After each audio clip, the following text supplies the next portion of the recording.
Look at those. Look at the black marks. Yeah, the safety crew is working on, the track officials working on cleaning up this mess that was on the backstretch. You mentioned all the tire marks on that backstretch where guys were going different directions. The 33 back out on the racetrack, Ray.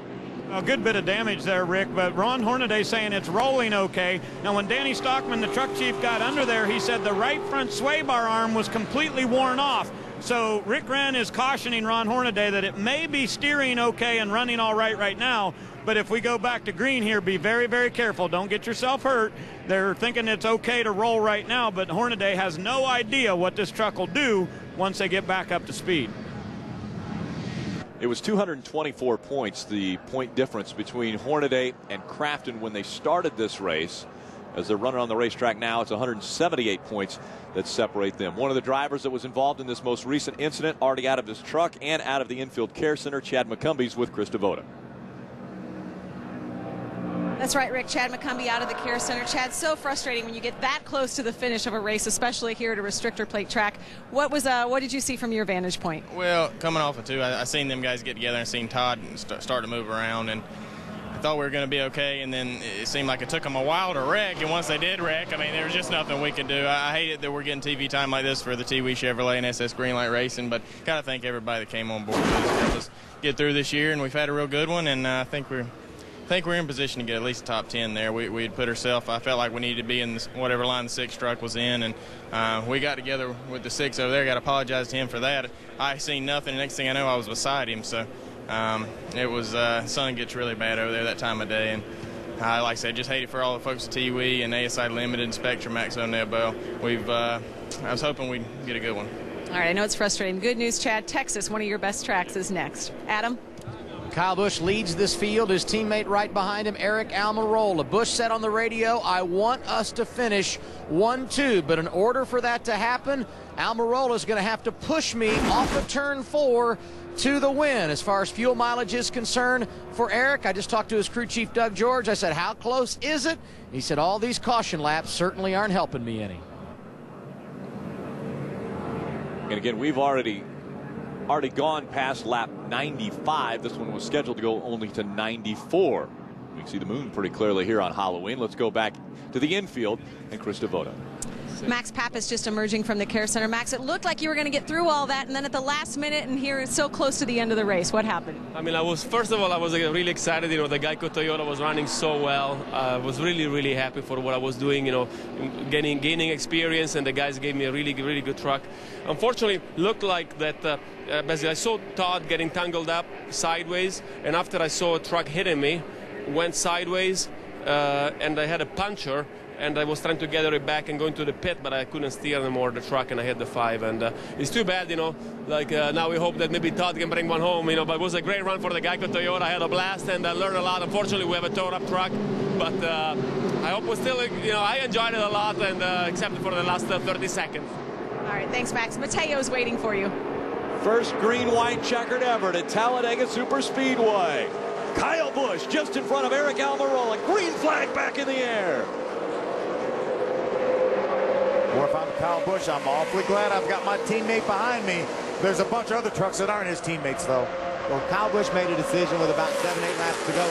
He hadn't figured out how to win this race yet. He's always been trailing on the last lap. I think he decided he wanted to be leading on the last lap to try to figure out how to win it. Strategy here, stay on the bottom of the racetrack the whole time? Definitely. Or do you try to block?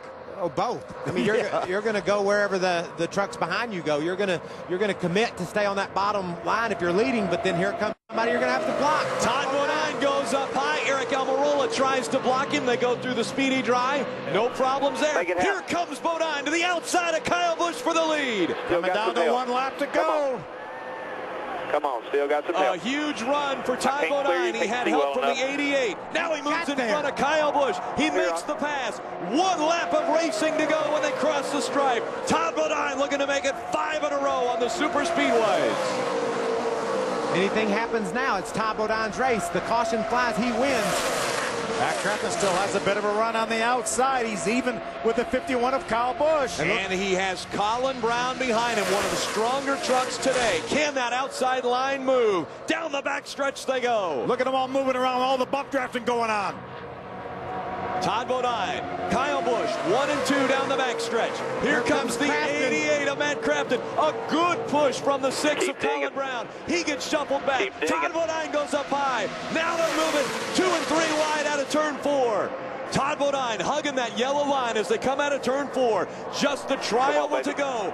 4 wide through the triangle. Here comes Kyle Busch. He goes to the outside as they come to the stripe. Kyle Busch will win at Talladega. Good job, dude. Good job. What a move by Kyle Busch and his teammate Eric Almirola. They figured it out. Kyle figured it out. All he needed was a teammate behind him. What a finish. Buddy. Good job, man. Kyle Busch continues to add to his unbelievable numbers. His 15th You win. got it, dude. Thank you so much, guys. Great job. Team owner Billy Ballou, owner of the 1st and 2nd place trucks.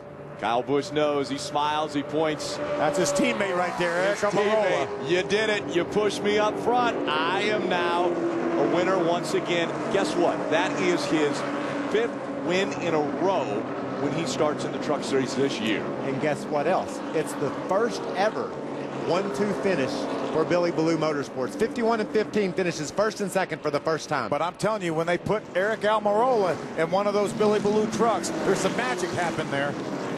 That's got to feel good for for Kyle Busch and for Billy, because that 51's had so much success. It's fun to see the 15 come up there and be a part of their success today. And how about Terry Cook? An unbelievable finish. Todd Bodine gets shuffled back to 3rd. Terry Cook 4th. Teammate David Starr 5th. David Starr is 5th. The top 5 finish. How about Mario Goslin? MyTireMonkey.com on board that team. He finishes 6th today in Talladega. Top 10 finish for Justin Hobgood. How about that? And the Great job, the 53 Georgia truck. Beef. That's when we talk about what's fun about Talladega. Guys that wouldn't have a shot to get up and run for a win were up there running for it. Mario Goslin, Justin Hobgood, both those guys with great, solid top 10 finishes.